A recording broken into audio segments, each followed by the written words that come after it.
नमस्कार, रिपब्लिक हिमाचल में आपका बहुत बहुत स्वागत है और मैं हूं गीतिका पांडे। आइए नजर डालते हैं हिमाचल प्रदेश से जुड़ी हुई आज की ताजा तरीन खबरों पर। हिमाचल में मंगलवार को 2001 मामले, 3,561 ठीक, 60 की मौत, 22,560 एक्टिव केस। हिमाचल में मंगलवार को कोरोना के 2001 मामले आए, वहीं 3,561 कोरोना पॉजिटिव ठीक हुए। मंगलवार को 60 लोगों की दुखद मौत कोरोना के चलते हुई। कोरोना का कुल आंकड़ा 1,82,984 पहुंच गया। अभी 22,560 एक्टिव केस हैं। अब तक 1,57,525 लोग ठीक हुए। कोरोना डेथ का आंकड़ा 2,873 है। हिमाचल में मंगलवार को कोरोना के कांगड़ा में 578, मंडी में 295, सोलन में 231, शिमला में 191, सिरमौर में 159, हमीरपुर में 134, चंबा में 117, बिलासपुर में 113, ऊना में 86, कुल्लू में 49, किन्नौर में 37 व लाहौल स्पीति में 11 केस आए। हिमाचल में मंगलवार को 60 लोगों की दुखद मृत्यु हुई। कांगड़ा में 19, सिरमौर में 9, शिमला सोलन में 7-7, हमीरपुर में 5, चंबा बिलासपुर व मंडी में 3-3 व कुल्लू में 2 की मौत हुई। हिमाचल में 3 दिन बारिश बर्फबारी के आसार। केलांग का न्यूनतम तापमान 3.0 डिग्री सेल्सियस। हिमाचल प्रदेश में 29 मई से मौसम फिर बिगड़ेगा। मौसम विज्ञान केंद्र शिमला ने 29 से 31 मई तक प्रदेश के मध्य व उच्च पर्वतीय कुछ भागों में बारिश बर्फबारी के आसार जताए। मैदानी भागों में भी 30 व 31 मई को बारिश व अंधड़ चलने का पूर्वानुमान है। उधर मंगलवार को राजधानी शिमला समेत अन्य भागों में धूप खिली रही। हिमाचल के बद्दी में बनेगा स्पुतनिक टीका। जून से शुरू होगा उत्पादन। प्रदेशवासियों के लिए खुशखबरी। कोरोना के नियंत्रण में 97.6% तक कारगर रूसी वैक्सीन स्पुतनिक वी का अब हिमाचल प्रदेश के बद्दी में बड़े पैमाने पर उत्पादन होगा। पनेशिया बायोटेक कंपनी को पहली बार इतनी बड़ी असाइनमेंट मिली है। यहां बनने वाली वैक्सीन की गुणवत्ता की देखरेख रूस से की जाएगी। इसकी आपूर्ति भी रूस को ही की जाएगी। बताया जा रहा है कि रूस ने भारत में स्पुतनिक वी की 18 मिलियन खुराक भेजने की घोषणा की है, जिसमें मई माह में 30 लाख, जून में 50 लाख और जुलाई में 10 मिलियन खुराक शामिल हैं। सूत्रों के अनुसार भारत सरकार के ड्रग कंट्रोलर की ओर से रूस के RDIF और पनेशिया बायोटेक को इस बाबत मंजूरी मिल चुकी है। हाईकोर्ट ने कहा, हिमाचल में युद्ध स्तर पर कोरोना टेस्ट नहीं किए तो बढ़ेगी मृत्यु दर। हिमाचल प्रदेश हाईकोर्ट ने कोरोना संक्रमण के चलते चिकित्सा सुविधाएं बढ़ाने की मांग पर एक जनहित याचिका की सुनवाई के दौरान कहा कि प्रदेश में कोविड टेस्ट युद्ध स्तर पर नहीं करवाए गए तो मृत्यु दर बढ़ जाएगी। मुख्य न्यायाधीश L नारायण स्वामी और न्यायाधीश अनूप चिटकारा की खंडपीठ के समक्ष हुई सुनवाई के दौरान प्रदेश सरकार ने बताया कि RT-PCR टेस्ट औसतन 14,000 प्रतिदिन करवाए गए, जबकि सोमवार को 11,000 टेस्ट किए गए। इस पर कोर्ट ने कहा कि यदि युद्ध स्तर पर यानी 20 से 30,000 तक टेस्ट प्रतिदिन नहीं करवाए तो मृत्यु दर अनुपात बढ़ जाएगा। ऑनलाइन मंगवाया मोबाइल फोन, मिला प्याज। हिमाचल प्रदेश के जिला मुख्यालय हमीरपुर में ऑनलाइन खरीदारी पर एक युवक ठगी का शिकार हो गया। अणु के रहने वाले शशि ठाकुर ने बताया कि उन्होंने एक निजी कंपनी से 15,000 रुपए की कीमत का एक मोबाइल फोन ऑनलाइन खरीदा। उन्होंने अपने क्रेडिट कार्ड से मोबाइल फोन और डिलीवरी का भुगतान किया, लेकिन जब डिलीवरी बॉय घर पहुंचा तो डिब्बे में प्याज निकला। इस पर उन्होंने कंपनी के गुरुग्राम स्थित कार्यालय में संपर्क किया। वहां से उन्हें लिखित में शिकायत करने के लिए कहा गया। शशि ने बताया कि उन्होंने ईमेल के जरिए कंपनी मुख्यालय में इस मामले की शिकायत कर दी। बता दें कि कई लोग ऑनलाइन सामान मंगवा रहे हैं, लेकिन कई फर्जी कंपनीज लोगों को चपत लगा रही हैं। शशि ठाकुर ने कहा कि कंपनी ने उन्हें 10 दिन के भीतर नए फोन की डिलीवरी की बात कही है। अगर उन्हें फोन नहीं मिला तो न्यायालय में केस किया जाएगा। सीएम जयराम बोले, केंद्र ने हिमाचल का ऑक्सीजन कोटा बढ़ाकर 40 मीट्रिक टन किया। 18 से 44 वर्ष वैक्सीनेशन पर बड़ी खबर। मुख्यमंत्री जयराम ठाकुर ने कहा कि केंद्र सरकार ने राज्य का ऑक्सीजन कोटा बढ़ाकर 40 मीट्रिक टन कर दिया। राज्य सरकार ने ऑक्सीजन की भंडारण क्षमता में 25 मीट्रिक टन की वृद्धि की। उन्होंने कहा कि राज्य में केवल 2500 डी टाइप सिलेंडर हैं, जो अब बढ़कर 6500 हो गए हैं। उन्होंने कहा कि राज्य में ब्लैक फंगस के 5 मामले सामने आए, जिनमें से 4 का ऑपरेशन किया जा चुका है। उन्होंने दवाओं, ऑक्सीजन सांद्रक, ऑक्सीजन सिलेंडर और अन्य जीवन रक्षक दवाओं की आपूर्ति श्रृंखला को मजबूत करने की आवश्यकता महसूस की।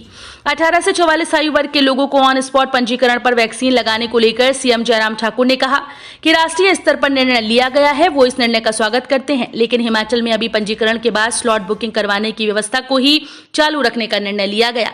उन्होंने कहा कि अगर बिना स्लॉट बुकिंग वैक्सीन लगवाने की व्यवस्था शुरू की जाती है तो सेंटर्स पर भीड़ इकट्ठी हो जाएगी, जिससे कोविड के इस दौर में कठिनाई होगी।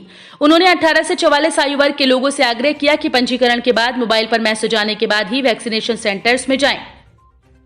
हिमाचल प्रदेश के इन क्षेत्रों में आज बंद रहेगी बिजली। लाइंस की आवश्यक मरम्मत और पेड़ों की काट छांट के कार्य के चलते 26 मई को हमीरपुर जिले के पलाही, बीड़, बगेहड़, पुआड़, बहारू, जंगलबैरी और इसके आसपास के क्षेत्रों में सुबह 9 से शाम 6 बजे तक बिजली बंद रहेगी। हिमाचल प्रदेश राज्य बिजली बोर्ड के प्रवक्ता ने ये जानकारी दी। उन्होंने इस दौरान क्षेत्र के उपभोक्ताओं से सहयोग की अपील की है। HPSSC पोस्ट कोड 870 में बड़े पद, अब इतने पदों पर होगी भर्ती। हिमाचल कर्मचारी चयन आयोग HPSSC के माध्यम से भरे जाने वाले स्टेनो टाइपिस्ट पोस्ट कोड 870 के पदों में इजाफा हो गया। अभी 16 पदों पर भर्ती प्रक्रिया होगी। इससे पहले पोस्ट कोड 870 के तहत 11 पद थे।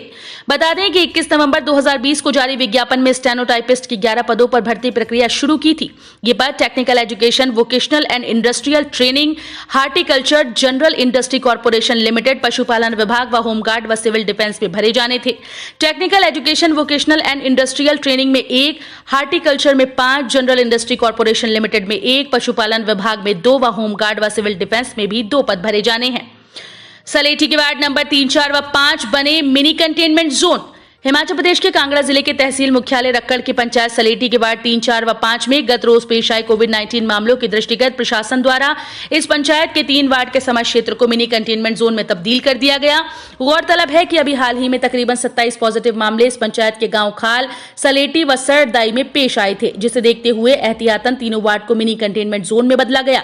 इस संबंध में SDM देहरा धनबीर ठाकुर ने बताया कि प्रशासन कोरोना को लेकर किसी भी तरह की कोताही नहीं बरतना चाहता और इस हेतु कंटेनमेंट जोन क्षेत्र में किसी भी प्रकार का आवागमन बाधित रहेगा। कोरोना महामारी के बीच सरकार का बड़ा फैसला, इन लोगों के खाते में ₹1500। कोरोना महामारी के बीच सरकार ने बड़ा फैसला लेते हुए ट्रांसजेंडर समुदाय को निर्वाह भत्ते के तौर पर ₹1500 देने की घोषणा की। महामारी के इस दौर में ट्रांसजेंडर समुदाय बुरी तरह से प्रभावित हुआ है। इसी परेशानी को ध्यान में रखते हुए केंद्रीय सामाजिक न्याय और आधिकारिकता मंत्रालय ने प्रत्येक ट्रांसजेंडर को तत्काल सहायता के रूप में ₹1500 के निर्वाह भत्ता देने की घोषणा की। मंत्रालय ने ट्रांसजेंडर के लिए काम करने वाले गैर सरकारी संगठनों और समुदाय आधारित संगठनों को इस बारे में जागरूकता फैलाने को कहा। मंत्रालय का कहना है कि वित्तीय सहायता ट्रांसजेंडर समुदाय को उनकी दिन प्रतिदिन की जरूरतों को पूरा करने में करेगी। इस फॉर्मूले पर हो सकती है 12वीं की परीक्षा। जानिए स्कूल्स और कॉलेजेस की परीक्षाओं को लेकर शिक्षा मंत्री ने क्या कहा। हिमाचल प्रदेश सरकार भी जमा 2 की परीक्षाएं करवाने के लिए तैयार है। अगर कोरोना को लेकर स्थिति ठीक रहती है तो 15 जून के बाद परीक्षाएं आयोजित करवाई जा सकती हैं। वहीं अगर केंद्र सरकार के B फॉर्मूले पर परीक्षाएं करवाने की सहमति बनती है तो परीक्षा 3 घंटे की जगह 1.5 घंटे की होगी। साथ ही पहले 15 दिन परीक्षाएं करवाने के बाद 15 दिन का गैप देकर बाकी के पेपर करवाए जाएंगे। आइए देखिए लाइव शिक्षा मंत्री ने कॉलेज की परीक्षाओं को लेकर क्या कहा। सर, जो कॉलेज के छात्र हैं और इसके साथ साथ जो B.Ed की भी परीक्षाएं होनी है, तो क्या उसके लिए अभी इंतजार किया जाएगा या उसको लेकर भी कोई मंथन शुरू हुआ है? अभी देखिए कि मंथन तो हर एक बात पर चर्चा तो हमारी सब जगह पर चली है, लेकिन फिलहाल अभी देखेंगे 31 मई तक क्या स्थिति रहती है और यदि मामले कम होते हैं और यदि लगता है कि बच्चों के जीवन को खतरा नहीं है तो उसके आधार पर ही हम वो तैयारी कर पाएंगे। सर, +2 के जैसे अभी 15 तारीख से पेपर शुरू होने, अगर कोरोना काल का संकट चला हुआ है और बढ़ रहा है तो इसमें क्या कहना है सर कि आगे तो कोई बड़ी बात नहीं, अगर लगता है कि मामले बढ़ते हैं तो उसको पोस्टपोन किया जा सकता है। यानी कि अभी तक कॉलेजेस की परीक्षाओं को लेकर कोई बड़ा फैसला नहीं लिया गया, लेकिन UGC की गाइडलाइन और हिमाचल प्रदेश में कोरोना की स्थिति को देखने के बाद भी इन परीक्षाओं को लेकर कोई फैसला होगा। बीते दिनों हिमाचल प्रदेश के विश्वविद्यालय ने कहा था कि 15 जून के बाद कोरोना की स्थिति को लेकर रिव्यू किया जाएगा। उसके बाद ही परीक्षाओं को लेकर छात्रों को पूरी जानकारी प्रदान की जाएगी। कॉलेजेस के छात्रों की परीक्षाएं लेनी है या फिर छात्रों को प्रमोट करना है, इसका अंतिम फैसला मंत्रिमंडल बैठक में होगा। हालांकि संभव है कि अगर स्थिति ठीक नहीं रही तो प्रथम और द्वितीय वर्ष के छात्रों को प्रमोट कर दिया जाएगा। इसके साथ ही फाइनल वर्ष के छात्रों की परीक्षाएं होना तय है। तो ये थे आपके राज्य हिमाचल से जुड़े हुए आज के ताजा तरीन समाचार। उम्मीद करते हैं आपको पसंद आए होंगे। अगर वीडियो थोड़ी सी भी अच्छी लगे तो वीडियो को लाइक और चैनल को सब्सक्राइब जरूर करें।